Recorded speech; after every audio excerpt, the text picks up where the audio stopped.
আসুন আমরা একসাথে 7 বার বলবো hallelujah, hallelujah, hallelujah, hallelujah, hallelujah. কতবার হয়েছে? 5 বার। Hallelujah, hallelujah, amen. আসুন আমরা প্রার্থনা চাই। প্রেমময় সর্বশক্তিমান জীবন্ত ঈশ্বর পিতা, আপনি মহান, মহাপবিত্র, জীবন্ত ঈশ্বর পিতা। সমস্ত গৌরব, প্রশংসা, পরাক্রম, কর্তৃত্ব, মহত্ব, সমাদর যুগ পর্যায়ে যুগে যুগে আপনার ধন্যবাদ জানাই পিতা, যে আপনি আমাদের ভালোবাসেন। পিতা, যেন আমরা প্রত্যেকে আপনার আশীর্বাদে পরিপূর্ণ হই এবং আমাদের সেই পরিচয় আমরা যেন আজকে বুঝতে পারি পিতা। এই নিমিত্ত পিতা বিনতি প্রার্থনার আসনত যিশু নামে আপনার আত্মা দ্বারা এই স্থানকে পরিপূর্ণ করুন। প্রভু, পবিত্র আত্মার চারিবাহু থেকে আসুন, আমাদের কর্ণ খুলে দিন যেন আমরা আপনার রব শুনতে পারি। আমাদের অন্তর প্রস্তুত করে দিন যেন বাধ্য হৃদয়ে আমরা সেই বাক্য গ্রহণ করতে পারি। পিতা, শিক্ষাগ্রহী সেই হৃদয় দান করুন পিতা। আপনার পবিত্র উপস্থিতি দিন প্রভু। পবিত্র আত্মন সেই পঞ্চসপ্তমী দিনের সেই পবিত্র আত্মার ক্ষমতায় প্রত্যেকের অন্তরে কার্য করুন যিশু নামে, এবং সেল বিদ্ধ করুন যেন প্রত্যেকে প্রভু আপনার সেই দেওয়া আইডেন্টিটি তারা স্মরণ করতে পারে এবং সেই নিমিত্ত তারা জেগে উঠতে পারে যিশু নামে। পিতা, আত্মার স্বাধীনতা দান করুন প্রভু। পবিত্র আত্মন আপনি আসুন, আপনি শিক্ষক হিসেবে শিক্ষা দিন এবং আমাদের প্রত্যেকের অন্তর প্রস্তুত করে দিন যেন আজকের সেই বাক্য আমরা গ্রহণ করে আশীর্বাদ প্রাপ্ত হই এবং ঈশ্বরীয় অনুগ্রহ আশীর্বাদে পরিপূর্ণ হই। আমাদের সঙ্গে থাকুন, পরিচালনা দিন। এই প্রার্থনা আপনার প্রিয় পুত্র প্রভু যীশু খ্রিস্টের নামে দয়া করে শ্রবণ এবং গ্রাহ্য করুন, আমেন। আপনার পাশে যিনি আছে তার সাথে হ্যান্ডশেক করুন, বলুন প্রভু আজকে আপনাকে আশীর্বাদ করুন যীশু নামে।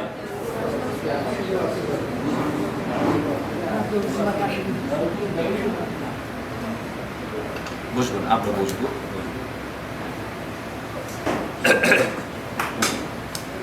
আজকে আমরা যে বিষয়টা দেখব খুবই গুরুত্বপূর্ণ একটা বিষয়। ঈশ্বর আমাদেরকে কি আইডেন্টিটি দিয়েছে যারা বিশ্বাসী তাদের জন্য, যারা যীশু খ্রিস্টকে বিশ্বাস করেছে তাদের জন্য। তবে অবশ্য যারা এখনো দুর্বল রয়েছে, যীশু খ্রিস্টকে ভালোভাবে বুঝতে পারেনি কিন্তু জানার জন্য আসছে, কিন্তু আমাদের যা কিছু বাংলাতেই বলা হচ্ছে, খুব সহজভাবেই বলা হচ্ছে, না বুঝার খুব বিষয় নাই। এখন আমাদের প্রস্তুতির বিষয়, আমাদের প্রস্তুতির বিষয়, যদি আমরা তা গ্রহণ করি আমরা আশীর্বাদ প্রাপ্ত হব। আজকে আমাদের বাক্যের বিষয় হলো এই, স্মরণ করুন আপনি কে। প্রথম পিতর 2 অধ্যায় 9 পদ। প্রথম পিতর 2 অধ্যায় 9 পদ।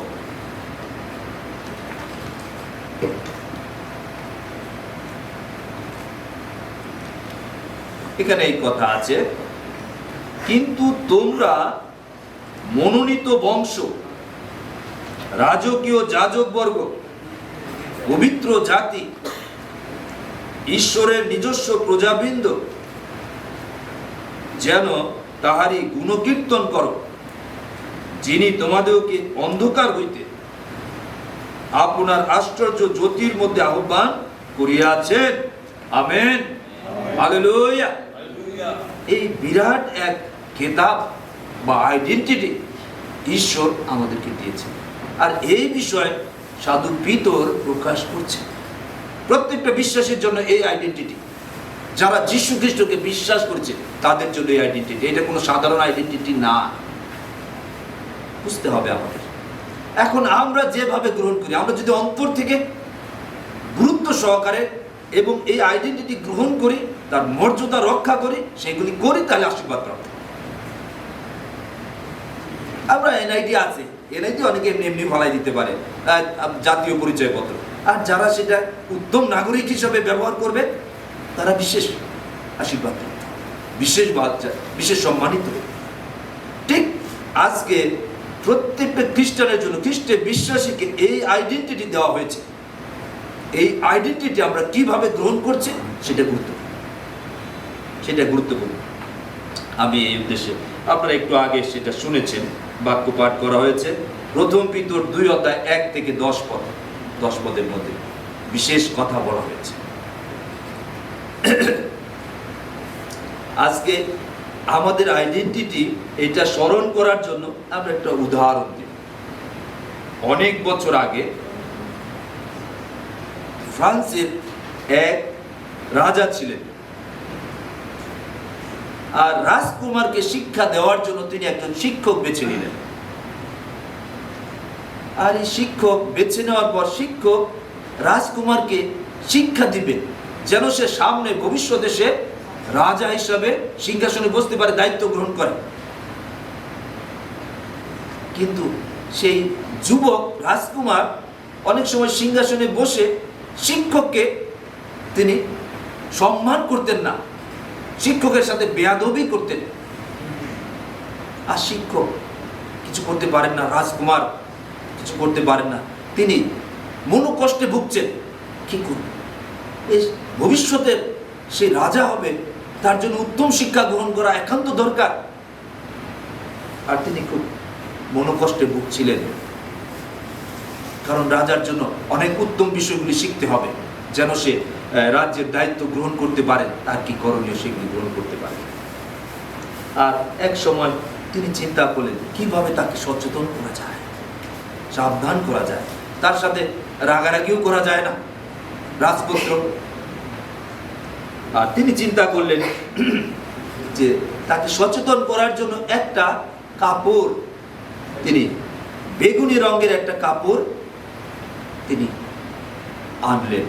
এবং এই বেগুনি রংটা ছিল ফ্রান্সের জাতীয় রং, ফ্রান্সের বিষয়ে আমরা বলছি, অনেকদিন আগের একটা। আর তিনি এটা এবং রাজকুমারের কাছে গেলেন এবং শ্রদ্ধার সাথে বললেন, জাহাপনা, আমি যদি কোনো সময় দেখি যে আপনি ফ্রান্সের রাজকীয় আচরণ করছেন না, তখন আমি এই রংটা আপনাকে দেখাবো, এই রংটা আপনাকে দেখাবো, এই বেগুনি রং। আর এই বেগুনি রঙের এই কাপড়টা তিনি সেই রাজকুমারের কোটে লাগিয়ে দিলেন। যখন আপনি সিংহাসনে বসবেন, বসে যখন সঠিক আচরণ করছেন না, রাজপুত্রের মতো আচরণ করছেন না, বেয়াদবি করছেন, তখন আমি এই কালারটা আপনাকে দেখাবো, তখন আপনি সচেতন হয়ে যাবেন, আপনি আপনার পরিচয়কে স্মরণ করবেন, আপনি যে কে তা আপনার মনে পড়বে। ঠিক আজকেও প্রভুর বাক্য আমাদের কাছে তুলে ধরা হয়েছে, এই যে বিষয়, যেন এইখান থেকে আমরা বুঝতে পারি, আমরা সচেতন হতে পারি আমাদের পরিচয় কি। প্রভু যীশু খ্রিস্টে বিশ্বাসী হিসাবে আমরা কারা? আজ এই বাক্য প্রথম পিতর 2:9 আমাদেরকে সেটা স্মরণ করিয়ে দেয়। আমরা বাছাই করা বংশ, রাজপুরোহিতের দল, পবিত্র জাতি, ঈশ্বরের লোক। এখানে আরো ক্লিয়ার করে বলা আছে, যেটা কেরি ভার্সনের মধ্যে প্রথম পিতর 2:9, আমি কেরি ভার্সনটাও করছি। তোমরা মনোনীত বংশ, যাদেরকে বেছে নেওয়া হয়েছে, মনোনীত করা হয়েছে, রাজকীয় যাজকবর্গ, পবিত্র জাতি, ঈশ্বরের নিজস্ব প্রজাবৃন্দ, যেন তাহারই গুণকীর্তন করো। কি করবে তারা? ঈশ্বরেরই গুণকীর্তন করবে। ঈশ্বর এই নিমিত্ত বিশ্বাসীদেরকে বেছে নিয়েছেন, আজকে বেছে নেন নাই। এফেসীয় 1:4 গেলে দেখতে পারেন, জগৎ সৃষ্টির আগে তিনি বেছে নিয়েছেন। কারা? সেই রাজপুত্রেরও সম্মান পাবে, সেই স্বর্গীয় আইডেন্টিটি পাবে, যারা যীশু খ্রিস্টকে বিশ্বাস করার মধ্য দিয়ে সেই আইডেন্টিটি তারা পাবে। আর তারা যিশুকে জানবেই যে কোনো ভাবে, এবং তারা সেই পরিত্রাণ গ্রহণ করবে, যিশুকে বিশ্বাস করবে এবং সেই রাজপুত্রের অধিকার, রাজকীয় সম্মান, যাজকীয় সেই সম্মান তারা গ্রহণ করবে, পাবে। আর তারা হঠাৎ করে হয়ে যাবে যীশু খ্রিস্টকে বিশ্বাস করবে তা না। ঈশ্বর যাদেরকে জগৎ সৃষ্টি করার আগে বেছে নিয়েছেন, আমি রেফারেন্স দিচ্ছি সেই জন্য, এফেসীয় 1:4 সেই কথা লেখা আছে, তারাই সেটা। আজকে যদি আমরা দেখতাম, গীত রচক সাধু দাউদ তিনি বলেন, ধুলা থেকে দুঃখীকে উঠান, ঈশ্বর ধুলা থেকে দুঃখীকে উঠান, আর অভাবীকে উঠান ময়লার স্তূপ থেকে, যাতে তিনি উঁচু পদের লোকদের সঙ্গে তাদের বসিয়ে দিতে পারেন। ঈশ্বরের চাই। আমরা ডেডি জিওর কাহিনী যদি আমরা যে রিডিমের সাথে যুক্ত আছি, রিডিমের যিনি জেনারেল ওভারসিয়ার, তার জীবন এটা ছিল। আমি কয়েকদিন আগে ওপেন হেভেনে পড়ছিলাম, কি দেখছিলাম যে গরিবরাও তাকে বলছে এরা এই পরিবার এত গরিব, গরিবরা তাদের বলছে যে এই পরিবার এক নেহায়েত গরিব, গরিবদের চোখেও তারা গরিব পরিবার, কিন্তু প্রভু তাকে উঠিয়েছেন, বিশেষ আশীর্বাদের পাত্র করেছেন, আর সে বিশ্বে টপ 10 চার্চগুলির মধ্যে চার্চ। আর তিনি ঈশ্বরের সাথে যুক্ত রয়েছেন, কারণ ঈশ্বর তাকে উঠিয়েছেন সেই দারিদ্রতা থেকে, গরিব অবস্থা থেকে উঠেছেন। তার নিজস্ব সেই রয়েছে, কি লেন বা আচ্ছা এটা রয়েছে, সে সেখান থেকে যাচ্ছেন, কিন্তু সমস্ত কিছু তিনি ঈশ্বরের জন্য করছেন, ঈশ্বরকে গুরুত্ব দেন। ঈশ্বর যে তাকে বেছে নিয়েছেন, আশীর্বাদ করেছেন যীশু খ্রিস্টের মধ্য দিয়ে, সেটা সে ভুলে যাননি। তিনি যে প্রকৃত ঈশ্বরীয় যাজক, ঈশ্বরের পক্ষে রাজপুরোহিত, সেটা তিনি স্মরণে রাখেন। ঈশ্বর পাপী লোকদেরই তার কাছে ডাকেন, আর তারা যখন প্রভু যীশুকে বিশ্বাস করে তখন তিনি তাদের রাজপুত্র হবার অধিকার দেন। আমাদের মনে রাখতে হবে, ঈশ্বর পাপী লোকদের জন্য তার চিন্তা, এর জন্য তার একজাত পুত্রকে তিনি উৎসর্গ করেছেন, যেটা যোহন 3:16 আছে। কেন তার একজাত পুত্র? যীশু খ্রিস্টকে স্বর্গ থেকে পাঠালেন। তিনি আদম বংশের কেউ না, তাকে বলা হয়েছে ঈশ্বর।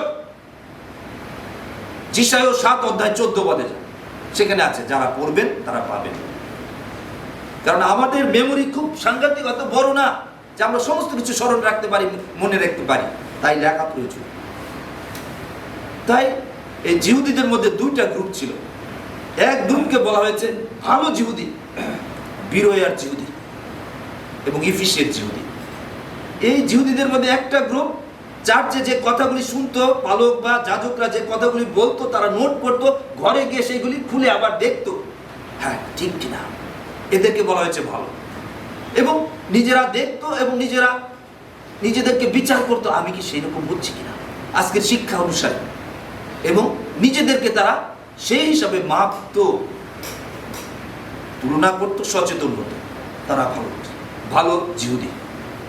আজকে ভালো খ্রিস্টান তারাই যারা সেই বাক্যগুলিকে লিখে রাখবে, কারণ আমাদের মেমোরি খুবই শর্ট, আমরা সব কিছু মনে রাখতে পারি না, এক সপ্তাহের মধ্যে ভুলে যেতে পারি। তাই যদি লিখে নেওয়ার পরে ঘরে গিয়ে আবার এটা দেখি, তখন আমরা আবার স্মরণ করতে পারি, নিজেরা সচেতন হতে পারি। এটা খুবই গুরুত্বপূর্ণ, খুবই গুরুত্বপূর্ণ। গীত সংহিতা 133:7-8 আমরা দেখি, ঈশ্বর তার লোকদেরকে উঠান এবং সেই কুলীনদের আসরে তিনি বসিয়ে দেন। তিনি চান যেন পাপীরা যীশু খ্রিস্টকে বিশ্বাস করে পাপের ক্ষমা পায়, ঈশ্বরের পরিবার মুক্ত হয়, তারাও যেন এই রাজকীয় সম্মান প্রাপ্ত হয়। প্রত্যেকটা প্রকৃত খ্রিস্টানের জন্য, বিশ্বাসের জন্য এই পদবী, এই দায়িত্ব রয়েছে। আজকে সাধু পিতর যেটা আমাদের কাছে প্রকাশ করছেন তার বাক্যের মধ্য দিয়ে। তাই প্রিয় সহকর্মী বা সহবিশ্বাসী ভাই বোনরা, বিশেষভাবে আমরা যারা জন্ম থেকে খ্রিস্টান পরিবারের মধ্য দিয়ে এসেছেন, তারা তো আছে, যারা নতুন আছেন, শুনছেন, প্রত্যেকের জন্য খুবই গুরুত্বপূর্ণ। আপনি কি কোনো দুঃখ কষ্টের মধ্যে আছেন, বা আপনি কি কোনো পরীক্ষার মধ্যে আছেন, কিংবা অপবিত্র জীবন যাপন করছেন, আমাদের স্মরণ করতে হবে যে আমি কে, আমি কে, ঈশ্বর আমাকে কিভাবে বেছে নিয়েছেন, কি করেছেন। এটা খুব হালকা বিষয় না। ঈশ্বর তার একজাত পুত্রকে তিনি উৎসর্গ করেছেন, তাকে এই জগতে স্বর্গের সিংহাসন থেকে বাদ দিয়ে তাকে পৃথিবীতে পাঠিয়েছেন, কুমারী মারিয়মের মধ্য দিয়ে মাংসময় দেহ নিয়ে তিনি পাপীদের পক্ষে মুক্তির মূল্য পরিশোধ করেছেন সেই কালভেরি, সেই ক্রুশে। জঘন্যতম, আজকে থেকে প্রায় 2000 বছর আগে জঘন্যতম সেই মৃত্যু তিনি গ্রহণ করেছেন, সব মুখ বুঝে পাপীদের পক্ষে, পাপীদের বাঁচানোর জন্য। আর তিনি এই কাজ করেছেন। পাপের বেতন মৃত্যু, সেই মৃত্যু তিনি নিয়েছেন। পাপীদের যে পাপের বেতন যা প্রাপ্য, প্রত্যেকটা পাপী প্রাপ্য, সেই বেতন তিনি পরিশোধ করেছেন ক্রুশে পাপীদের পক্ষে। এখন যে কোনো পাপী তাকে বিশ্বাস করবে, তারা এই আইডেন্টিটি পাবে। আজকে যে আইডেন্টিটি, তারা রাজকীয় যাজকবর্গ, পবিত্র জাতি, ঈশ্বরের নিজস্ব প্রজাবৃন্দ, এই আখ্যা তারা পাবে। এবং তাদের কাজ কি থাকবে? যেন ঈশ্বরেরই গুণকীর্তন করা। যিশায়া 7 অধ্যায়, যিশায়া 43 অধ্যায় 7 পদে এই কথাই রয়েছে, আমি যাদেরকে সৃষ্টি করেছি, যাদেরকে আমি পছন্দ করে রেখেছি, তাদেরকে আমার কাছে আনো, যেন তারা আমার গৌরব প্রশংসা করে। এই মানুষকে তিনি অতি উত্তম রূপে সৃষ্টি করেছেন, যেন আপনারা যারা এখানে এসেছেন, আপনার কোনো হালকা পাত্র না, এমনি এমনি আসবেন না, কর্ণ দিয়ে শুনুন ভালোভাবে। আমরা যেন আমাদের আইডেন্টিটি আমরা স্মরণ রাখি। প্রত্যেকটা মানুষ দুর্বল, কিন্তু যখন আমরা প্রভু যিশুকে জীবন দেই, তার বাক্য পাঠ করি, পবিত্র আত্মার কাছে অনুরোধ করি আমাকে সাহায্য করুন, তখন তারা শক্তি প্রাপ্ত হয়। তাই সাহায্য করা, প্রার্থনা করা। মাংস কিছু নয়, আত্মাই সব, এই কথা রয়েছে। রোমীয় 8 অধ্যায় গিয়ে পড়লে আপনারা পাবেন। মাংস কিছু নয়, আত্মাই সব। পবিত্র আত্মা, যে আত্মা দ্বারা সমস্ত সৃষ্টি হয়েছে, সমস্ত কিছু হয়েছে। আমরা যদি আদি পুস্তক 1 অধ্যায় খুলি, 1 অধ্যায় 2 পদ থেকে সেটা শুরু হয়েছে। আত্মা, আত্মা, ঈশ্বর আত্মা, যিনি সর্বশক্তিমান আত্মা, তাকে দেখা যায় না। আত্মার মধ্য থেকে সেই যীশু খ্রিস্টের সেই বাক্য প্রকাশিত হলো। 6 দিনে সমস্ত সৃষ্টি হয়েছে। আমার বাক্য সেই দিকে না, আমি সেদিকে যাচ্ছি না, কিন্তু আত্মাই সব। তাই পবিত্র আত্মার কাছে সমর্পিত হতে হবে, তাকে অনুরোধ করতে হবে। যীশু তাই যখন 14 অধ্যায় 16 পদ থেকে, যখন তিনি এই পৃথিবী থেকে চলে যাবেন, তার দায়িত্ব তিনি শেষ করেছেন। পাপীদের পক্ষে মুক্তির মূল্য হিসাবে তিনি ক্রুশে তার জীবন দিয়েছেন, তার জীবন তিনি উৎসর্গ করেছেন পাপীদের পক্ষে কালভেরি ক্রুশে। এবং তিনি কবরস্থ হয়েছেন, 3য় দিবসে পুনরুত্থিত হয়েছেন, জীবিত হয়ে উঠেছেন। এবং 40 দিন জগতে থাকার পরে যখন তিনি চলে যাবেন, তিনি শিষ্যদেরকে স্মরণ করিয়েছিলেন, যে তারা যেন জেগে ওঠে। এবং তাদের দায়িত্ব দিয়েছিলেন, শিষ্যদেরকে দিয়েছিলেন, যে স্বর্গের এবং পৃথিবীর সমস্ত কর্তৃত্ব আমাকে দত্ত হইয়াছে, আমার কাছে। অর্থাৎ স্বর্গে যেতে হলে যিশু ছাড়া বিকল্প রাস্তা নাই। কোনো পৃথিবীর কোনো ব্যক্তি আমাদের পাপ ক্ষমা করতে পারে না, শুধুমাত্র একজনই পারেন, ঈশ্বর পুত্র। জন 3 অধ্যায় 16 পদ। তাই তাকে যখন আমরা জীবন দেই, আমরা ঈশ্বরের পরিবারভুক্ত হই, নূতন জন্ম, নূতন পরিচয় পাই। আত্মিক পরিচয় সেটা, এটা জাগতিক পরিচয় না। আপনি খ্রিস্টান হন না না হন, সেটা কিছু বিষয় না। আপনি যীশু খ্রিস্টকে জীবন দিলে আপনি পাপের ক্ষমা পাবেন, আপনি পরিত্রাণ প্রাপ্ত হবেন। তবে তার টাইটেল খ্রিস্ট বা মেসাইয়া। যিশু তার নাম, যিশু নামের অর্থ হলো রক্ষাকর্তা, পরিত্রাণকর্তা।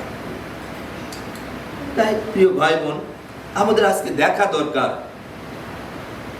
যে আমরা কি বাছাই করা লোক, রাজপুরোহিত। সুতরাং যদি আমাদের আইডেন্টিটি আমরা আবার স্মরণ করে থাকি, আমাদের সচেতন হতে হবে, যেন সেই মতো ঈশ্বরের কাছে আমরা আসতে পারি। কারণ যীশু খ্রিস্টের মধ্য দিয়ে আমরা সরাসরি ঈশ্বরের কাছে যাওয়ার এই সুযোগ আমরা পেয়েছি, যীশু খ্রিস্টের মধ্য দিয়ে। আজকে আমরা যদি যাজকদের বিষয় নিয়ে একটু কথা বলতে চাচ্ছি, যাজক হিসাবে যেন আমরা বুঝতে পারি আমাদের করণীয় কি। আমরা একটু দেখব সেই বাক্য, প্রথম পিতর 2 অধ্যায় 1 থেকে 10 পদের আলোকে কিছু কিছু জায়গায় আমি কথা বলি, সব জায়গায় বলছি না। সেখানে 2 পদের দিকে দেখলে, পারমার্থিক অমিশ্রিত দুগ্ধের লালসা করো। 2 পদে আছে, নবজাত শিশুদের ন্যায় সেই পারমার্থিক অমিশ্রিত দুগ্ধের লালসা করো, যেন তাহার গুণে পরিত্রাণের জন্য বৃদ্ধি পাও। কি বলছে? সাংঘাতিক কথা এখানে। নবজাত শিশু এই মাত্র হয়েছে, হ্যাঁ, এই শিশুরা কি কি খেতে চায়? তার মায়ের শাল দুধ, সেটা ওষুধ স্বরূপ। হ্যাঁ, আর এটা পারমার্থিক অমিশ্রিত দুগ্ধ, কি বলবো, এটা খুবই গুরুত্বপূর্ণ, খুবই শক্তিশালী। আর এটার মধ্য দিয়ে সেই শিশু শক্তিপ্রাপ্ত হয়। ঠিক আজকে সেই মায়ের বিষয় শিক্ষা দিচ্ছে না, সেটা মানে ঈশ্বরের বাক্য, ঈশ্বরের জীবন্ত বাক্য যা চিরস্থায়ী।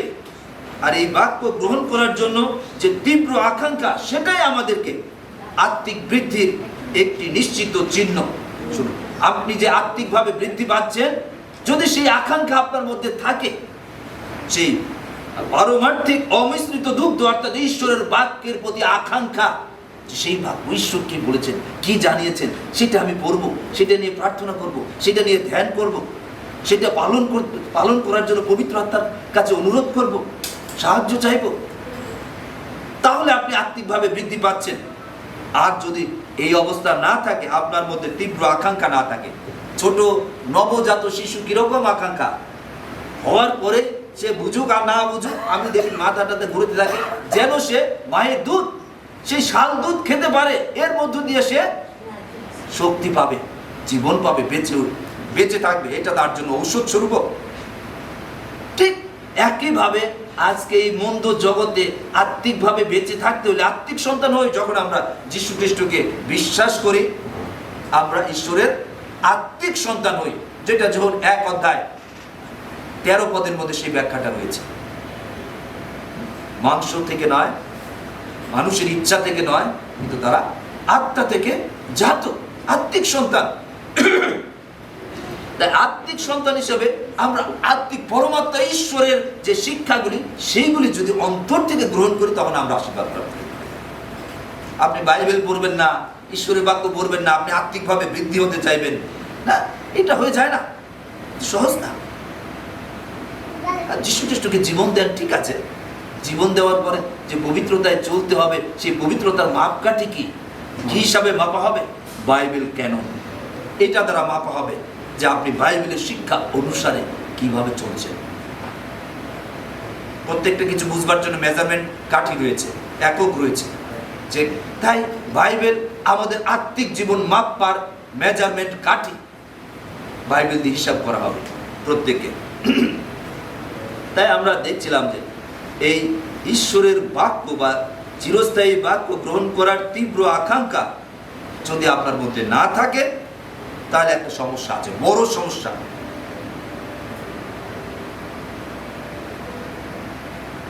আর যদি ঈশ্বরের বাক্যের প্রতি আমাদের ক্ষুধা বা তৃষ্ণা লোপ পায়, তবে আমাদের বুঝতে হবে আমাদের আত্মিক জীবনের কোথাও মারাত্মক কিছু ঘটেছে। আত্মিক জীবনের এই জাগতিকভাবে আপনার বেশ সুন্দর দেখা যাইতে পারে, চকচক করতেছেন, খুব ভালো মাংস পোলাও খাইছেন, আপনার চামড়ার মধ্যে চকচক করতেছে, তা আমরা এইটা না, কিন্তু আপনার আত্মিক জীবন মেইন। এটা হতে পারে লোকদের প্রতি অন্যায় আচরণ, এক। দ্বিতীয় বিষয় হতে পারে সংসারের চিন্তা ও ধন সম্পদের প্রতি আসক্তি। যদি এইগুলির মধ্যে থাকে, তাহলে সে ঈশ্বরের দিকে তার মন নাই। লোকজনের প্রতি অন্যায় আচরণ, সঠিক আচরণ করছে না, যেভাবে যেখানে যেভাবে দেখা দরকার, কথা বলা দরকার, সেগুলি করছে না। সংসারের চিন্তা, সংসারের বেশি চিন্তা করছে সংসার নিয়ে। যিশু কি বলেছেন? যদি আমরা সংসারকে সবচেয়ে বেশি গুরুত্ব দেই, তাহলে ঈশ্বরের বাক্য নিচে পড়ে থাকবে, কাটা বনের নিচে, এগুলি ফল দিবে না আমাদের জীবনে। 4 প্রকারের ভূমির কথা বলা আছে। তাই আমাদেরকে দেখতে হবে আমাদের আত্মিক জীবন কি আছে, কি অবস্থায় আছে, খুবই গুরুত্বপূর্ণ। লুক 8 অধ্যায় 14 পদে আপনারা সেই বিষয়ে দেখতে পারেন। এখন আমরা একটু দেখব পবিত্র যাজক বর্গ, এই যাজকদের বিষয়ে কি কথা লেখা আছে। যাজক বা ইমাম বা ফাদার, পাস্টার ইত্যাদি যারা ঈশ্বরের পক্ষে কাজ করে থাকে।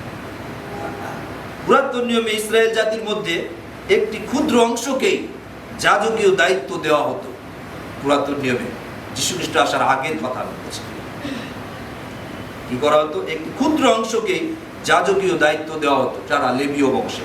আমি এখন ডিটেলসেও যাব না, ডিটেলস জানতে চাইলে পরে আপনারা জানেন।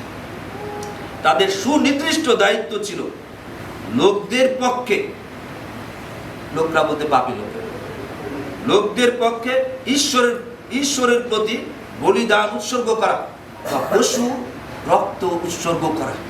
লোকদের পক্ষে, লোকদের পাপের জন্য তারা পশু নিয়ে যেত, ছাগল বা মেষ। তারা পাপ করার পরে তাদের পাপের বেতন দিত, তাদের পাপের বেতন হলো মৃত্যু। এই মৃত্যুটা গ্রহণ করতো, আমি আরো কয়েকবার বলেছি, মেষ বা ছাগল এটা নিয়ে যেত। আর তারা পাপ স্বীকার করার পর সেটাকে জবাই দেওয়া হতো বা বলি দেওয়া হতো, সেই রক্ত ছিটিয়ে তাদেরকে পবিত্র করা। তাদের পক্ষে জীবন দিয়েছে সেই পশু। এটা ছিল যীশু খ্রিস্টের ছায়া। সেটা যীশু খ্রিস্ট মেইন না, যীশু খ্রিস্টের ছায়া, যে মানুষ পবিত্র হতে পারবে সেই নিখুঁত, সেই আরেকটা জীবন দিতে হবে। পশুর জীবন নিখুঁত না। এবং কিছুদিনের জন্য তাদের পাপ ক্ষমা হতো। তাদের এই রক্ত তাদের বিবেকের পাপ সূচি করতো না। শারীরিকভাবে কিছুদিনের জন্য তারা পাপ করতো, আবার পাপ করতো, আবার নিয়ে যেত, আবার করতো, ইত্যাদি ইত্যাদি তারা নিয়ে যেত। কিন্তু একটা সময় সেজন্য ঈশ্বর পুত্র, যিনি ঈশ্বরীয় মেষশাবক, যোন 1:29 যার কথা লেখা আছে, তাকে হযরত ইয়াহিয়া বা যোহন বাপ্তাইজক তাকে দেখে বলছেন, ওই দেখো ঈশ্বরের মেষশাবক, যিনি জগতের পাপ ভার লইয়া যান।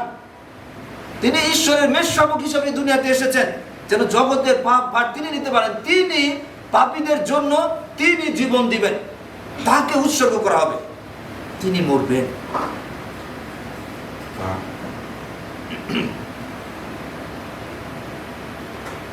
আমি যে কথা বলছিলাম, তাদের এই যাজকদের সুনির্দিষ্ট দায়িত্ব ছিল লোকদের পক্ষে ঈশ্বরের প্রতি বলিদান উৎসর্গ করা, এভাবে ঈশ্বরের সঙ্গে সরাসরি যোগাযোগ রক্ষা করা। তারা পুস্তক 28:1 দ্বিতীয় বংশাবলী 29:11 সেই কথা আছে। নূতন নিয়মে যীশু খ্রিস্টের মাধ্যমে প্রত্যেকজন খ্রিস্টানকে যাজক বলে আখ্যা দেওয়া হয়েছে। নূতন নিয়মে এই যেটা আমরা পড়লাম, প্রথম পিতর 2:9 সেই রয়েছে, সেই কথা রয়েছে। নূতন নিয়মে প্রত্যেক বিশ্বাসীকেই যাজক বলে আখ্যা দেওয়া হয়েছে। এছাড়াও আমরা দেখি প্রকাশিত বাক্য 1:6 সেটা রয়েছে। প্রকাশিত বাক্য 1:6 সেই কথা রয়েছে, আপনারা দেখতে পারেন। প্রকাশিত বাক্য 1:6 সেই কথা রয়েছে।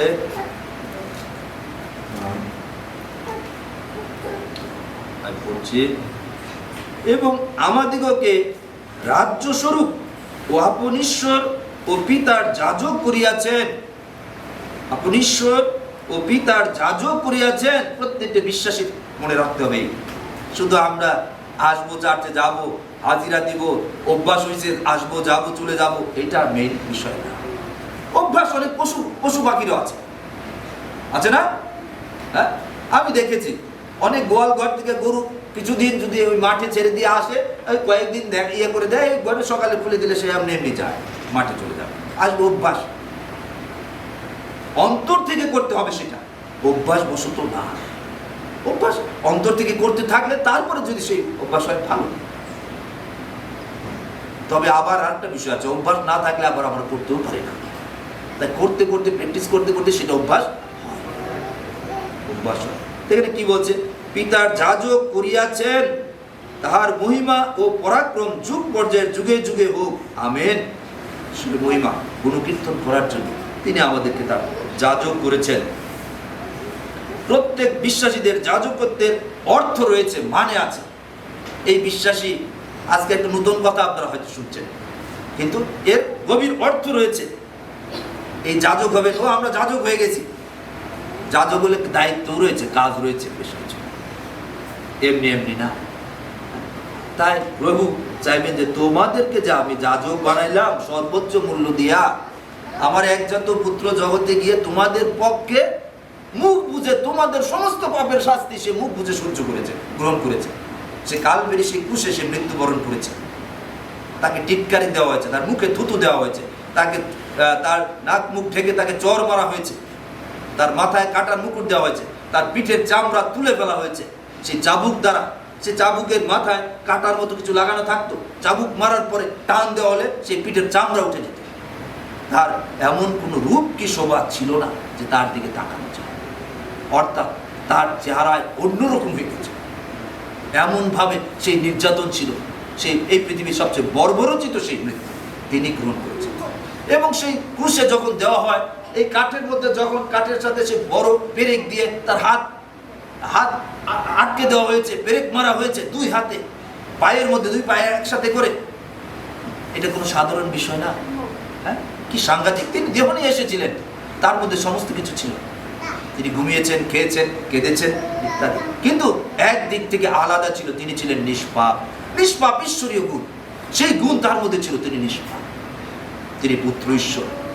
তার মূল বিষয় ছিল, পিতা যদি হতে পারে এটা সরাও, কিন্তু তবু আমার ইচ্ছা নয়, কিন্তু তোমার ইচ্ছায় পূর্ণ হোক। ঈশ্বরের ইচ্ছা কি? তুমি যদি তুমি নিষ্পাপ, তুমি যদি এদের পক্ষে শাস্তি নাও, তাহলে এই পাপী কুল শয়তানের দাসত্ব থেকে রক্ষা পাবে, আবার আমার কাছে আসতে পারবে। তুমি নিষ্পাপ, সেই নিষ্পাপ, তুমি মেষ না, তুমি আসল ঈশ্বর, পুত্র ঈশ্বর, তোমার সমস্ত কিছু পবিত্র, তোমাকে ঊর্ধ্ব থেকে, স্বর্গ থেকে পাঠানো হয়েছে, তুমি। আর তিনি সেই কাজ করেছেন, তবে ঈশ্বরের ইচ্ছা পালন করেছেন। তারও ক্ষমতা ছিল, তিনি যদি বাধ্য না হতেন তাহলে হতো না, কিন্তু তিনি আমাদের বাঁচানোর জন্য, পাপীদেরকে বাঁচানোর জন্য তিনি সব মেনে নিলেন, চুপ করে থাকলেন। তার কোনো দোষ ছিল না, তিনি ঈশ্বরকে পিতা বলে ডাকতেন সেইভাবে। যাই হোক, আমি সেই দিকে যাচ্ছি না। তা আমাদের তাকাতে হবে পুরাতন নিয়মের দিকে। তাকালে যে পশুর রক্ত উৎসর্গ করতেন যাজকরা, লোকজনের, পাপী লোকদের জনের পক্ষে ঈশ্বরের কাছে সেই রক্ত নিয়ে যেতেন, যে এদের মুক্তির মূল্য সেই পশু দিয়েছে, এই রক্ত ছিটিয়ে তাদেরকে কিছুদিনের জন্য পাপের ক্ষমা তারা পেতেন, সূচি করা। নতুন নিয়মে কি? যীশু খ্রিস্টের মাধ্যমে প্রত্যেক খ্রিস্টানই তারা পাপের ক্ষমা পায়, তারা ধ্বংস হবে না। জন 3:16 কি বলে? ঈশ্বর জগৎকে এমন প্রেম করলেন যে তার একজাত পুত্রকে দান করলেন, যেন যে কেহ তাহাকে বিশ্বাস করে সে বিনষ্ট না হয়। যে কেহ, কোন জাতি বলে নাই, মানুষ জাতি, কোন ধর্ম কি এটা কিছু না, কে কোন ভুল ধর্ম করছে, কে কোনটা করছে, এটা বিচার বলে নাই। যে কেহ তাহাকে বিশ্বাস করে সে বিনষ্ট হবে না, মানে অনন্ত নরকে আজকে সকালে যারা ছিলেন সেই দ্বিতীয় মৃত্যুতে যাবে না, যে বিষয়ে শিক্ষা দেওয়া হয়েছে, দ্বিতীয় মৃত্যুতে যাবে না, কিন্তু সে অনন্ত জীবন পাবে। অনন্ত জীবন মানে ঈশ্বরের সঙ্গে থাকবে, ঈশ্বরের পরিবার হবে, ঈশ্বরের যাজক হিসাবে এই ক্ষমতা সে প্রাপ্ত হবে। তারপরে তার কাজগুলো তাকে জানতে হবে, তার কাজগুলি যাজক হিসাবে লোকজনের পক্ষে ঈশ্বরের কাছে আসতে হবে, ঈশ্বরের কাছে আসতে হবে, যেন ঈশ্বর এই লোকজনের পাপ ক্ষমা করে, যেন কাজটা ছিল। আর তিনি তাই পশুদের রক্ত নিয়ে যাজক ঈশ্বরের কাছে যেতেন, মহাপবিত্র স্থানে রক্ত ছিটিয়ে তিনি যেতেন। আজকে আমরা যারা নতুন নিয়মে রয়েছে, যীশু খ্রিস্টের গুণে আমরা সরাসরি ঈশ্বরের কাছে যেতে পারি, যীশু খ্রিস্টকে বিশ্বাস করার মধ্য দিয়ে, তাকে জীবন দেওয়ার মধ্য দিয়ে, যে তুমি আমার সমস্ত পাপের প্রায়শ্চিত্তকারী, মুক্তিদাতা। তাই আমরা যারা বিশ্বাসী, আমরা যীশু খ্রিস্ট, তিনি ছিলেন সেই ঈশ্বরীয় মেষশাবক, সেটা যোহন বাপ্তাইজক সেটা তাকে বলেছেন, যোহন 1:29 সেটা হয়েছে। তাই তিনি পাপীদের পক্ষে মুখ বুঝে সেই মৃত্যু গ্রহণ করেছেন, যেন যীশু খ্রিস্টের রক্তের গুণে আমরা স্বর্গে যেতে পারি। আর তার সেই রক্তকে ঈশ্বর গ্রহণ করেছেন, তাই তাকে তৃতীয় দিবসে সৃষ্টিকর্তা ঈশ্বর তাকে উঠিয়েছেন, তিনি জীবিত হয়েছেন, এবং তিনি 40 দিন পৃথিবীতে ছিলেন এবং সশরীরে স্বর্গে গিয়েছেন, ঈশ্বরের দক্ষিণ পাশে বসে আছেন, এই কথাও বলা আছে সিংহাসনে। তার জন্য আমরা কেউ প্রার্থনা করি না, তাকে সিংহাসনে বসতে দাও, তাকে তোমার কাছে ক্ষমতা দাও, না। তিনি বসে আছেন, যেখান থেকে এসেছিলেন পাপীদের মুক্তির মূল্য পরিশোধ করে তিনি আবার সেখানে গিয়ে বসেছেন, এবং সেখানে বসে পিতার সাথে কথা বলছেন, এর মুক্তির মূল্য আমি পরিশোধ করেছি। এই জগতে মাংস পরিহিত অবস্থায় আছে, মন্দ জগতে থাকার কারণে ও ভুল করে ফেলেছে, তারপরে আবার সে যখন অনুতাপ সহকারে প্রভুর কাছে ক্ষমা চায়, প্রভু আমি করে ফেলেছি, তুমি ক্ষমা করো। এ আমার সাথে যুক্ত বিশ্বাস, এর মুক্তির মূল্য আমি পরিশোধ করেছি, সে ক্ষমা করে। অনুতাপ সহকারে দুঃখার্ত হৃদয়ে, প্রভু তুমি আমার জন্য যা করেছো তা আমি কখনো পরিশোধ করতে পারি, কিন্তু এরপরেও আমার যা করা ছিল, আমাকে যে ধার্মিক হয়েছিলাম, কিন্তু আমি তো পাপ করে ফেলেছি মন্দ জগতে থাকার কারণে, আমার মধ্যে মাংসময় দেহ থাকার কারণে পাপ করে ফেলেছি। রাগ, হিংসা, পরচর্যা, পরনিন্দা ইত্যাদি বিভিন্ন বিষয় রয়েছে। যদি করে ফেলি, তাকে সাবধান হতে হবে। একজন প্রকৃত খ্রিস্টান হওয়া অনেক বিষয় রয়েছে। যাই হোক, আমি যে কথার দিকে আসছিলাম, সেই দিকে আমরা যদি দেখি, যখন 14 অধ্যায় 6 পদে যিশু কি বলেছেন? আমি পথ, সত্য ও জীবন। আর কেউ এই কথা বলতে পারে না পৃথিবীর, কারণ তিনি পথ, তার মধ্য দিয়ে স্বর্গে যেতে হবে। আমি পথ, সত্য ও জীবন, আমার দিয়া না আসলে কেউ পিতার নিকট আইসে না। পিতা বলতে ঈশ্বর পিতাকে বলা হয়েছে। তার কাছে যেতে হলে যিশুর মধ্য দিয়ে যেতে হবে। যিশুকে বিশ্বাস করতে হবে যে তুমি পাপীদের জন্য এসেছো। পাপীদের একটাই তুমি পথ, সত্য পথ, তুমি সত্য, তোমার মধ্যে সে অনন্ত জীবন রয়েছে, তুমি জীবিত। এখনো তিনি দেখা দিচ্ছেন, কারণ তিনি জীবিত। যারা অন্তর থেকে তার সাথে যুক্ত হচ্ছে, তাকে ডাকছে আকাঙ্ক্ষা, যখন কঠিন পরিস্থিতিতে বা বিভিন্ন ক্ষেত্রে চোখের জলে ক্রন্দন করছে, তাদের সাথেও তিনি দেখা দিচ্ছেন এবং বিশেষ বিশেষ জায়গায় দেখা দিচ্ছেন। সেজন্য আমি বলি যে আপনারা ইউটিউবে গিয়ে সার্চ দিতে পারেন, real testimony of Jesus Christ, এটা দিতে পারেন। রিয়েল টেস্টিমনি দিয়ে দিলে দেখবেন অনেক প্রাণ, যারা বিশেষভাবে অনেক বড় বড় রাজপুত্ররা, রাজকুমারীরাও যীশু খ্রিস্টকে গ্রহণ করে তারা কি কষ্টের মধ্যে দিয়ে তারা জীবন রক্ষা করেছে, অনন্ত জীবন রয়েছে, সেগুলো রয়েছে। তাহলে আমরা এটা দেখছিলাম, সব বিশ্বাসীকেই পবিত্র জীবনে চলতে হবে। যাজক যখন তারা হয়েছে, তখন তার কি করতে হবে? বিশ্বাসী পবিত্র জীবনযাপন তাদেরকে করতে হবে, যেটা প্রথম পিতর 1 অধ্যায় 14 থেকে 17 পদে আপনারা দেখতে পারেন। যখন আমরা যাজক হই, আমাদের কাজ পবিত্র জীবনযাপন করা। দ্বিতীয় বিষয়, সব বিশ্বাসীকে ঈশ্বরের উদ্দেশ্যে আত্মিক বলি উৎসর্গ করতে হবে। আত্মিক বলি এটা কিরকম? আত্মিক বলির মধ্যে 6টা বিষয় রয়েছে, আমরা যদি একটু দেখি, সেখানে এই কথা আছে, ঈশ্বরের বাধ্যতায় জীবনযাপন ও জগৎ থেকে পৃথক হওয়া বা পৃথকভাবে চলা। ঈশ্বরের বাধ্যতা, সৃষ্টিকর্তা যে কথাগুলি পছন্দ করেন, যেগুলি দিয়েছেন বাক্যে, সেইটা মেনে চলা। জগৎ থেকে পৃথকভাবে চলা, এর মানে কি? তাহলে অন্য জগতে যেতে হবে, এটা মানে জাগতিক, পরিপূর্ণ জাগতিক না হয়ে যাওয়া। টাকা পয়সা, গাড়ি বাড়ি, এটাই সব, এটা করতে করতে সৃষ্টিকর্তার দিকে তাকায় না। উপরে যে একজন আছে, তার জন্য সময় নাই। আপনারা সৌভাগ্যবান যাদের অনেক টাকা পয়সা কম আছে, এখানে আসতেছে, কারণ একটা সময় সেই ব্যক্তিকেও যেতে হবে, আপনাকে আমাদেরকে জগৎ ছেড়ে যেতে হবে। যদি আপনি যীশু খ্রিস্টতে যুক্ত হয়ে যান, তাহলে আপনি স্বর্গে যাবেন, কিন্তু সে যাবে পারবে না, সে যেতে পারবে না। যারা পরিপূর্ণ জাগতিক, টাকা পয়সা, গাড়ি বাড়ি, সহায় সম্পদ ছাড়া আর তার ভাববার কিছুই নাই। প্রয়োজন আছে ঠিক, কিন্তু সৃষ্টিকর্তাকে আগে গুরুত্ব দেয়, তার সাথে যুক্ত থেকে তুমি সেই কাজ করো, তার শিক্ষা চিন্তা মতো কাজ করো, সেটা গুরুত্বপূর্ণ। তার বাধ্য হতে হলে এখানে অনেক শিক্ষা আছে। বাইবেল পাঠ করতে, এই শিক্ষা এখন দেওয়া যাবে, সেটা তার বাধ্য হওয়া মানে তিনি কি চান সেইভাবে চলা, পবিত্র জীবন যাপন করা, যিশুর সাথে যুক্ত থাকা, ব্যক্তি জীবনের মুক্তিদাতা যিশু হিসাবে গ্রহণ, যিশুকে ব্যক্তি জীবনের মুক্তিদাতা প্রভু হিসাবে গ্রহণ করা। প্রভু মানলে কি? প্রভু মানলে তার দাস হই, তার কথাগুলি মেনে মেনে চলা, তার শিক্ষাগুলি মেনে চলা। প্রভু বলবো সমানে, কিন্তু মানবো না একটা কথা, তার কথাগুলি বাইবেলে রয়েছে, নতুন নিয়মে বেশি রয়েছে। তাই আমাদের সাবধান হতে। দ্বিতীয় বিষয়, বিশ্বাসীদের জন্য প্রার্থনা এবং ঈশ্বরের স্তব স্তুতি ও প্রশংসা করা। গীত সংহিতা 50:14 সেই বিষয় রয়েছে। ইব্রিয় 13 অধ্যায় 15 পদে সেই কথা রয়েছে। তৃতীয় বিষয়, সমস্ত অন্তঃকরণের সঙ্গে স্বেচ্ছায় ঈশ্বরের সেবা করা। সমস্ত অন্তঃকরণ দিয়ে, অন্তর দিয়ে স্বেচ্ছায়, কেউ বললে, কেউ ঠেললে, কেউ ফোন দিলে না, অন্তর থেকে প্রভু বিষয়ে প্রভু সেবা করা, প্রভুর কাজগুলি করা।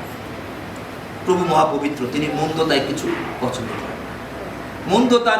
মন্দতার প্রভু হলেন শয়তান এবং তার লোকেরা হইল তার আন্ডারে, তার দাস।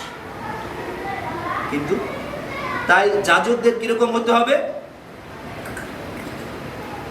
অন্তরের সঙ্গে ঈশ্বরের সেবা করতে হবে, অন্তর দিয়ে স্বেচ্ছায়। কেউ ঠেললে, টানলে, বললে এই পাবে না, তার অন্তর থেকে ঈশ্বরের সেবা করবে, ঈশ্বরের কাজগুলি। তাই এই কাজগুলি করতে হলে আগে তাকে বাইবেল জানতে হবে বা ভালো প্রচারকদের কাছ থেকে জানতে হবে, তখন তারা সেই কাজগুলি করবে। চতুর্থ বিষয়, উপকার ও সহভাগিতার কাজ করা। ইব্রিয় 13:16 পদে উপকার করবে, কারো অপকার জন্য আমরা না, উপকার করবে মানুষের, এবং সহভাগিতার কাজ করা, তাদের সাথে যুক্ত থাকা। আদি মণ্ডলীতে এই 4টা জিনিস তারা করতেন, এর মধ্যে সহভাগিতা একটা পার্ট। সুন্দর সম্পর্কে বসা, কথা বলা, খাবার থাকলে খাবে, আবার অন্য অনেক কিছু বিষয় থাকতে পারছে, খুবই গুরুত্বপূর্ণ। পঞ্চম বিষয়, লোকদের আমাদের সহায় সম্পদের ভাগী করা। আমার আছে সহায় সম্পদ, সেটার অংশীদার করা, তাদেরকেও দেওয়া, সহযোগিতা করা। এর মানে এই যে আপনার নাই, আপনি খুব কষ্টে আছেন, অসুবিধা আছেন, আপনার আছে, এই অর্থে আপনাকে স্বার্থপর করার জন্য ঈশ্বর চান না, ঈশ্বর স্বার্থপরদের পছন্দ করেন না। সেখান থেকে আপনি সেই তার কাছে যান, তাকে সহযোগিতা দেন। ও সেটা শুধু আপনার জন্যই আপনি খাবেন, করবেন, এমন না। সর্বশক্তিমান সৃষ্টিকর্তা, তিনি মহাপবিত্র, তার অন্তর সবচেয়ে বড়, তিনি সমস্ত মানুষকে ভালোবাসেন। যখন বৃষ্টি দেন তখন তিনি ধার্মিক ব্যক্তির জমিতেও দেন, এবং চোর যে তার জমিতেও বৃষ্টি পড়ে না, তার জন্য সময় রেখেছেন, সীমা রেখেছেন, সীমার পরে তার হিসাব, টাইমের পরে তার হিসাব। তাই যেন আমরা ঈশ্বরের সন্তানরা ঈশ্বরের মতো মন হবে, ঈশ্বরীয় যাজকরা ঈশ্বরের মন ভালো জানতে হবে। তাদেরকে তাদের উপকার করবে, তাদের সহভাগিতা করবে, তাদের সহায় সম্পদের যদি প্রয়োজন পড়ে তাদেরকে সাপোর্ট করা, সহযোগিতা করা। এর জন্য খ্রিস্টীয় মণ্ডলীগুলিতে কিছু কিছু ক্ষেত্রে করা হচ্ছে, কিন্তু এই চার্চ সব পারে তা না।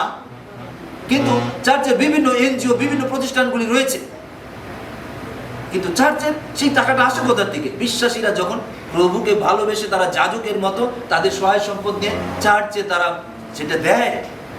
দশমাংশ, অগ্রিমাংশ, ভালোবাসার উপহার, ধন্যবাদের উপহার, আরো বিভিন্ন থাকতে পারে, স্বেচ্ছাদান বা বিভিন্ন রকমের ফান্ড থাকতে পারে, তারা সেটা দেয়। তখন সেখানে এটা জমা হয়, সেখান থেকে তখন যারা লোক প্রচারক যাজক থাকে তারা চিন্তা করে তাদের কাছে যে গরিব দুঃখীরা আসে, তারা সঠিকভাবে বুঝে জেনে তাদেরকে সহযোগিতা, সাপোর্ট করে। এটা সহভাগিতা করা। তাহলে আমাদের এটা করতে হবে। ফিলিপিও 4:18 পদে আমরা যেটা বলছি, কি আমি কি এমনি বলছি কি না, তাই বাইবেলের রেফারেন্সও দিচ্ছি। ফিলিপিও 4:18 পদে দেখুন সেই কথা আছে। অন্তঃকরণের সহিত সেবা করার বিষয়ে এফেসীয় 5:1-2 পদে।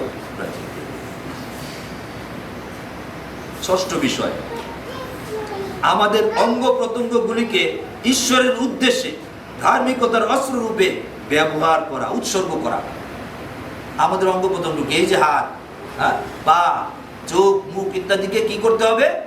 ঈশ্বরের ধার্মিকতার অস্ত্র, যে অস্ত্র দ্বারা ধার্মিকতার ক্ষেত্রে এই অস্ত্রগুলি ব্যবহার হবে। আপনার মুখ খুব সাবধান, মুখ দিয়ে ঈশ্বরের গৌরবার্থে ব্যবহার করতে, তার প্রশংসা, গঠনমূলক কথা। আপনার মুখ দিয়ে যেমন এমন কোনো অভিশাপ বেরিয়ে না যায় সেই লোক অভিশপ্ত হয়ে যায়, বা এমন কথা বের হইলো সেই সংসারটা নষ্ট হয়ে গেল, ভেঙে গেল, তা হোক। এই সবই আমাদের দেহের অঙ্গ। আমাদের হাত পা দ্বারা কি করতে হবে? তার গৌরব প্রশংসা করতে হবে। তাই যখন দাঁড়ান হাত তালি দেন, যখন দাঁড়ান তার গৌরব প্রশংসা করার জন্য একটু নাচেন। নাচলে আপনারা না করেছে কি? অভ্যাস নাই, ঠিক আছে, অভ্যাস আস্তে আস্তে করেন, অভ্যাস হবে। অভ্যাস আমারও ছিল না। আমি যখন সেই বাইবেল স্কুলে গেলাম, তাদেরকে ইয়েদি সেখানে আমি শিক্ষাও গ্রহণ করলাম এবং একটা সময় আমি সেখানে টিচারও ছিলাম এবং সেকেন্ড পার্সন হিসেবেও ছিলাম। যাই হোক, সেই সময় এই অভ্যাস আমারও হয়েছে। আমি কে কি বললো তাতে কিছু আসে যায় না। আপনি প্রভুর জন্য নাচছেন, অন্তর থেকে নাচছেন, গৌরব দিবেন। বোকারা হাসতে পারে, বোকারা টিটকারি দিতে পারে, কারণ কি তারা বোকা, তার জ্ঞান কম রয়েছে। কারণ না, আমরা ঈশ্বরকে গৌরব দিচ্ছি। তা আমরা দেখলাম যে 6টা জিনিস রয়েছে সব বিশ্বাসীকেই ঈশ্বরের উদ্দেশ্যে আত্মিক বলি উৎসর্গ করা। আত্মিক বলির মধ্যে এই 6টা জিনিস, আবার আমি বলছি, 6টা জিনিসের মধ্যে রয়েছে ঈশ্বরের বাধ্যতায় জীবনযাপন এবং জগৎ থেকে পৃথক হওয়া, পৃথকভাবে চলা। এর মানে পরিপূর্ণ জাগতিক যেন আমি না হই। জগতে থাকার সময় আপনার খাবার লাগবে, খাবার তো খাবে, ঘুমাতেও হবে, কাজকর্ম করতে হবে। এবং বাইবেল আমাদেরকে বলে যেন আমরা সৎ পথে উপার্জন করি। যে পরিশ্রম না করে সে না খাক, অলসে জায়গা নেই, পরিশ্রম করতে বলছে। যাদের যে দায়িত্ব আছে সেখানে যে সৎ পথে পরিশ্রম করবে, যেন সে ভিক্ষুককেও কিছু দিতে পারে। চুরি করা পয়সা 2 নম্বরই, যে ঘুষ খাওয়ার পয়সা দিবেন, চার্চে দিয়েন না। ঈশ্বর চায় না সেটা। ঈশ্বর আপনাদেরকে দেখে যেন আমরা প্রভুকে তার উপযুক্ত পরিশ্রমের ফল দেন, তাহলে আপনি আশীর্বাদ প্রাপ্ত হবেন। যাক, আমরা যেটা বলছিলাম, সমস্ত অন্তঃকরণের সঙ্গে স্বেচ্ছায় ঈশ্বরের সেবা করা, অন্তর থেকে তার কাজগুলি করা। তার কাজগুলি করতে হলে কাজগুলি তাকে জানতে হবে, তিনি কোন কাজগুলির কথা বলেন, তাই বাইবেল থেকে জানা। এছাড়াও যারা চার্চে আসে তারা এই কথাগুলি শুনে বিভিন্ন সময়, যেন আমরা সেই কাজগুলি করি। আমরা শুধু আমাদের জন্য নয়, মানুষের জন্য, ঈশ্বরের জন্য। যাজকরা কি কাজ করে? মানুষের জন্য কাজ করে, যেন মানুষ নতুন জীবন প্রাপ্ত হয়, নতুন স্বভাব, নতুন বিষয় তারা ভাবে, স্বর্গরাজ্যের লোক হয়ে ওঠে। সেটা উপকার ও সহভাগিতার কাজ করা, মানুষের যেন ক্ষতি হয়ে না যায়, তাদের উপকার করা, সহভাগিতা করা। আমাদের যা কিছু আছে সেইগুলির ভাগই তাদেরকে করা। আমাদের দেহকে ঈশ্বরের জন্য উৎসর্গ করা, দেহকে ঈশ্বরের জন্য উৎসর্গ। রোমিও 6 অধ্যায় 13 পদ 19 পদে আপনারা সেটা দেখতে পারেন, সেটা রয়েছে সেখানে। আমরা যেটা বলছিলাম সহায় সম্পদের ভাগী, রোমিও 12 অধ্যায় 13 পদ, বা ফিলিপিও 4 অধ্যায় 18 পদ, সেটা আপনারা।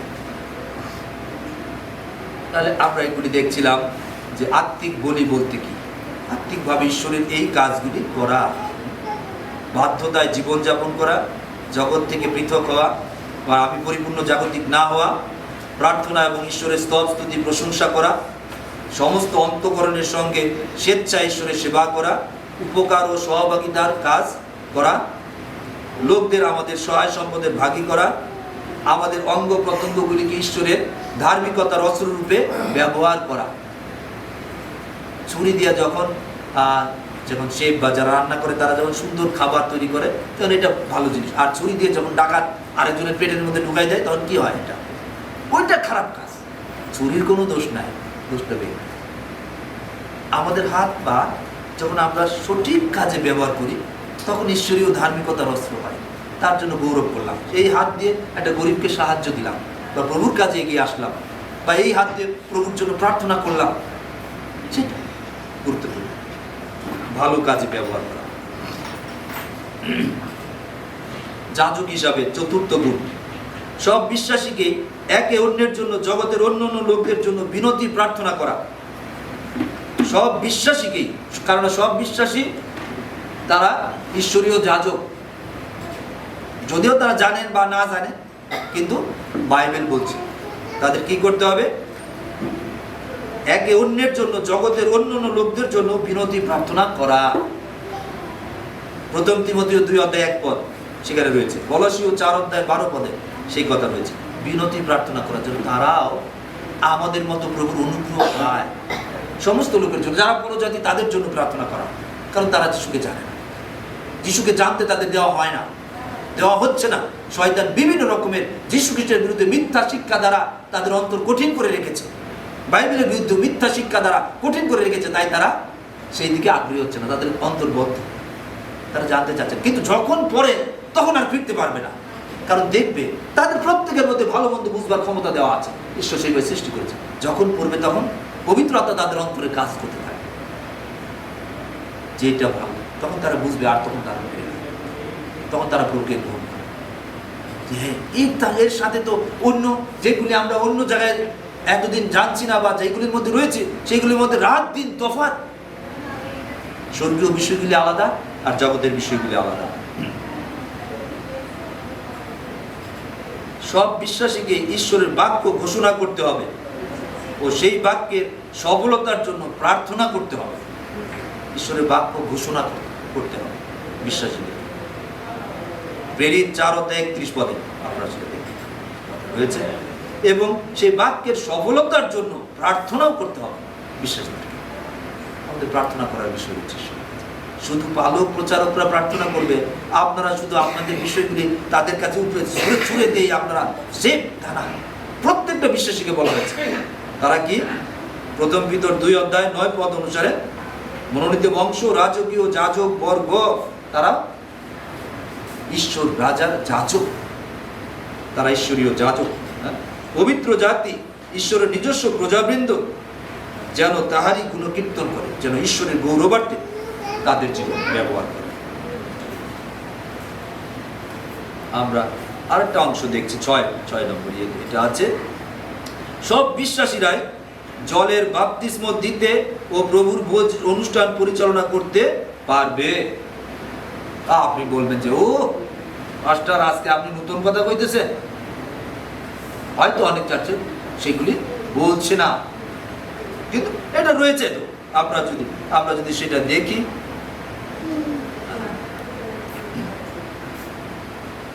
মথি 28:19 পদে, মথি 28:19 পদে কি আছে সেখানে? এটা প্রভুর মহান আদেশ রয়েছে। মথি 28:19 পদে কি রয়েছে? যিশু কি বলছেন শিষ্যদেরকে পুনরুত্থানের পরে যখন চলে যাবেন, এর আগে যিশু কি বলেছেন? আমি পড়ছি 19 পদটা। অতএব তোমরা গিয়া সমুদয় জাতিকে শিষ্য করো। তিনি তার শিষ্যদেরকে বলে যাচ্ছেন শিষ্য করো, পিতার ও পুত্রের পবিত্র আত্মার নামে তাদেরকে বাপ্তাইজ করো। কি বাপ্তিস্ম করার কথা বলে নাই? যিশু শিষ্যরা ওই বিশেষ যাজক ছিলেন না, কিন্তু তারা যিশুর সাথে শিক্ষা গ্রহণ করেছেন। 3 বছর তারা যিশুর সাথে শিক্ষা গ্রহণ করেছেন, সরাসরি প্র্যাকটিক্যালি যিশুর সঙ্গে চলতেন ফিরতেন। কি বলেছে? বাপ্তিস্ম দেওয়ার কথা এখানে বলা হয়েছে।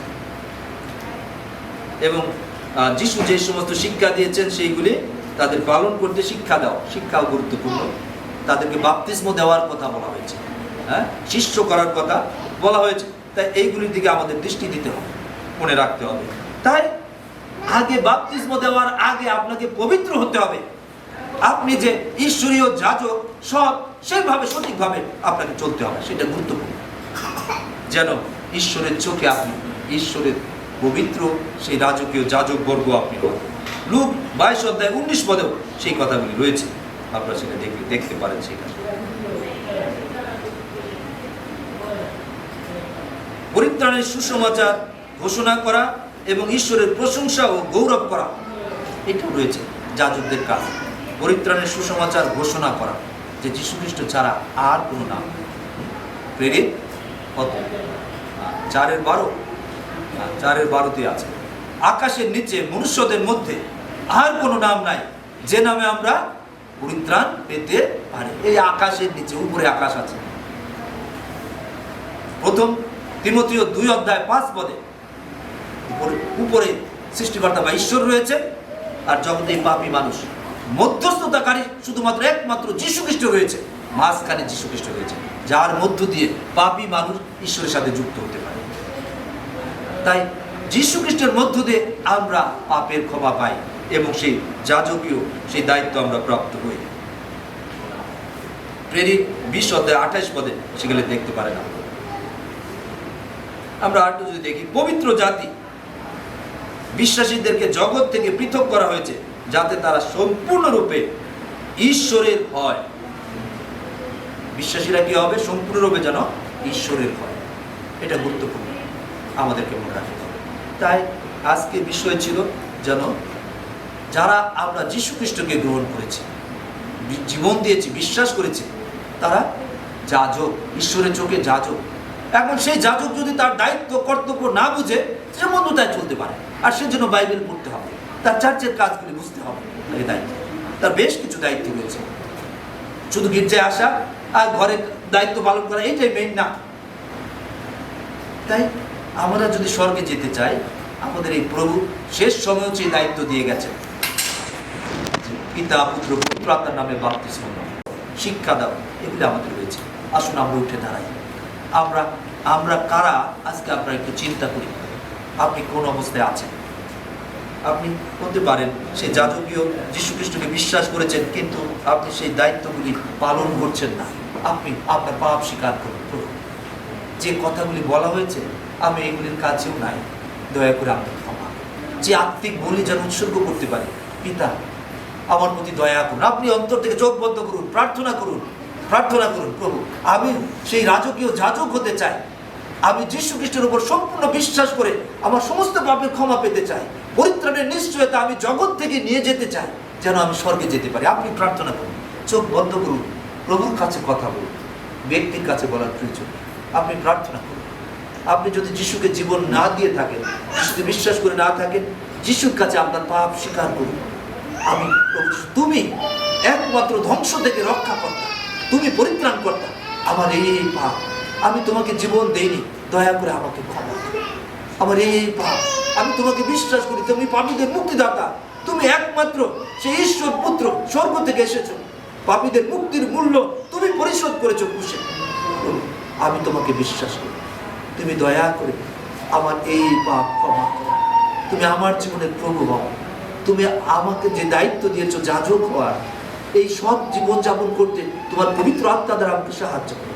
তোমার বিষয়ে আরো ভালোভাবে বুঝতে তোমার বাক্য পাঠ করার ইচ্ছা দাও, শক্তি দাও। প্রভু পবিত্র আত্মা, তুমি আমার জীবনে আসো, মন্দতা থেকে রক্ষা করো প্রভু।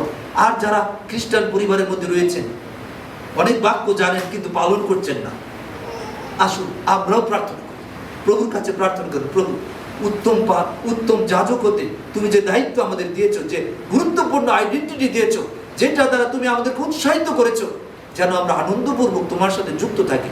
প্রভু সেই আইডেন্টিটি স্মরণ রেখে চলতে তোমার পবিত্র আত্মা দ্বারা আমাদের শিক্ষা দাও, সাহায্য করো, যেন সেই যাজক হিসাবে আমরা পবিত্র থাকি, আত্মিক বলি উৎসর্গ করি।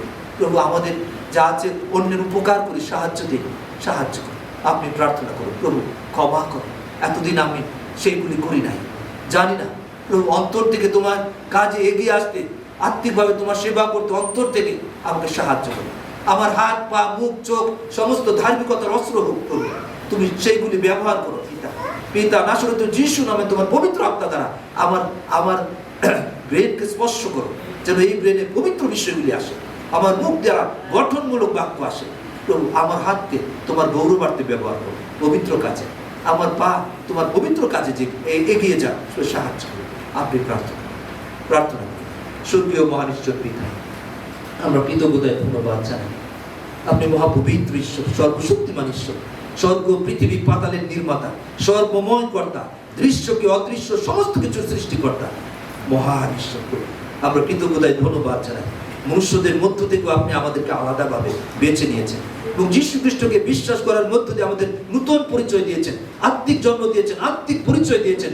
আমরা স্বর্গপুরী প্রজা এবং রাজকীয় যাজক বর্গ, পবিত্র জাতি। পিতা এই আইডেন্টিটি স্মরণ রেখে পবিত্র কাজগুলি করতে পিতা নাসরত যিশু নামে আপনার পবিত্র আত্মা দ্বারা আমাদের সমস্ত ভাই বোনদের চক্ষু করে দিন। প্রভু পবিত্র আত্মা নাসরত যিশু নামে প্রত্যেকের অন্তরে আপনি কার্য করুন, যেন প্রত্যেকে যিশুই সেই খ্রিস্ট এবং প্রভু একমাত্র পরিত্রাণকর্তা, তাকে বিশ্বাস করে নতুন জীবন প্রাপ্ত হয় এবং পবিত্রতায় জীবনযাপন করার মধ্য দিয়ে প্রভু আমরা বিশ্বস্ত থাকি, একটা সময় পরিত্রাণের সিদ্ধতায় আমরা পৌঁছাতে পারি।